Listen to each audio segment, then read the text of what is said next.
The church is split into two camps, and these camps are extremely significant. But people don't tend to think in terms of this division, so they might not even know which camp that they're in. I want to bring this division to the surface so that the viewers and the whole church can decide which side they want to be on. The two camps are divided on the question of when.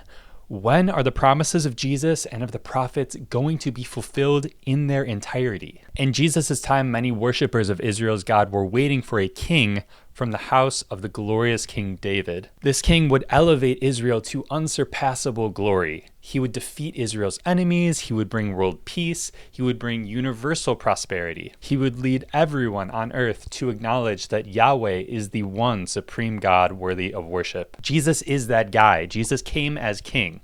But as we can see from the world around us, those promises have not been fulfilled yet. So the groups are split based on how you answer the question, when will these promises be fulfilled? The two groups are these. The first is the at-handers, and the second group is the delayers. The at-handers believe in Jesus' first words that he preached in his public ministry. The kingdom of God is at hand, or has come near. At-handers believe that any day now, Jesus will fully satisfy all of the promises of the kingdom of God. At-handers believe that they will see world peace. They will see the end of death. They will see every tear wiped away. At-handers believe that they are witnessing the last days of an old and raggedy world, and they think that there is a very high likelihood that before they die, they will see God come and transform it completely into something new and perfect. Before they die. That is really the key. At-handers measure the horizon of this world in terms of months or years or maybe decades. Not centuries, not millennia. The at-hander expects to see the fullness of the kingdom of God within their natural lifetimes, with their eyeballs. If they happen to just miss the spectacular intervention of Jesus in this world, their children will definitely not miss it. So who is in this group? The most obvious groups of at-handers are the ones who are built around date prediction.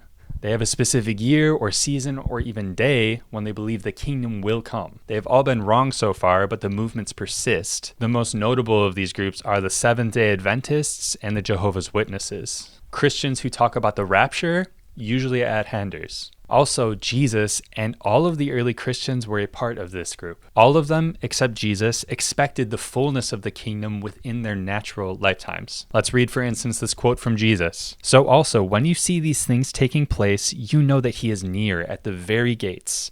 Truly, I say to you, this generation will not pass away until all these things take place." The generation will not pass away. At least some of you standing here are going to see it with your own eyes. Or this quote from the apostles as Jesus was about to ascend into heaven. "So when they had come together, they asked him, 'Lord, will you at this time restore the kingdom to Israel?'" They're thinking in terms of now. The Lord has come. The Lord is resurrected. This is going to happen any second. And for the last example of how all the early church were at-handers, let's look at this quote from Paul to the Corinthians. "This is what I mean, brothers. The appointed time has grown very short. From now on, let those who have wives live as though they had none, and those who mourn as though they were not mourning, and those who rejoice as though they were not rejoicing, and those who buy as though they had no goods, and those who deal with the world as though they had no dealings with it. For the present form of this world is passing away." From that quote of Paul, we can see some good signs that someone is an at-hander. An obvious one is that they have a lack of concern for the future compared with a normal worldling. At-handers have been known to sell their properties and their businesses because they believe the end times are coming right now. They'll often completely forego plans for retirement and education. And like Paul and like Jesus, they won't get married or have children. So that's our first group, the at-handers. But the at-handers in the church today are a minority. The other group seems to have far greater numbers, and that group is the delayers. A delayer does not expect that the fullness of the kingdom will come within their lifetimes. They don't expect to see it. They don't expect their children to see it. They think that this world has hundreds or even thousands more years of steam left in the tank. And because they don't expect to see Jesus establish his kingdom here in power, they don't really think about it. The prophecies about the end times, the book of Revelation, these things tend to not be very important to them. What does tend to be important is what happens to individual believers after they die. The journey of the soul to heaven or to hell. That is what is in focus for the delayer. Delayers will usually be quite open that they don't expect to see the fullness of the kingdom here anytime soon. But more educated delayers can be tricky sometimes. These can have the sense that they're supposed to be at-handers because that's what Jesus was. So they'll tell you that they believe the kingdom could come at any moment, like a thief in the night, etc. But here's how you can tell that they don't actually believe that. When they speak as though everyone alive today is going to die. Sometimes pastors trying to provoke a sobering emotion in their congregation will directly say things like, every one of us in this room is going to die someday. It reminds you of what is really true. You're going to die. You're going to die. All of us.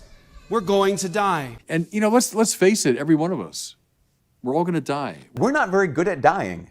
Like, we're not, as like a people, as a species, as a whatever we are, we're not good at doing this thing that every single one of us has to do at some point. But there's one thing you can be certain of this morning. You can be absolutely and completely certain of this, that you're going to die. That is the most certain thing that a human being can know. They don't seem to even realize that what they're saying in that moment is totally inconsonant with New Testament belief. So the lack of emphasis on the second coming and the final kingdom, and the focus on preparing to meet God after you die, telltale signs of a delayer. Now, which groups of Christians today tend to be delayers? The group that I associate with, the Catholic Church, has a very strong history of delayerism. Eastern Orthodoxy, delayer. In general, it seems that the more respectable and normal the Christians, the more likely it is that they're going to be delayers. But I want to emphasize that to be bearers of Jesus' good news, we must believe and proclaim and act as though the kingdom of God in its fullness is at hand. I also believe that the Lord intends to use us, his body, to bring his kingdom in power. So if you want to hasten the kingdom's coming on earth,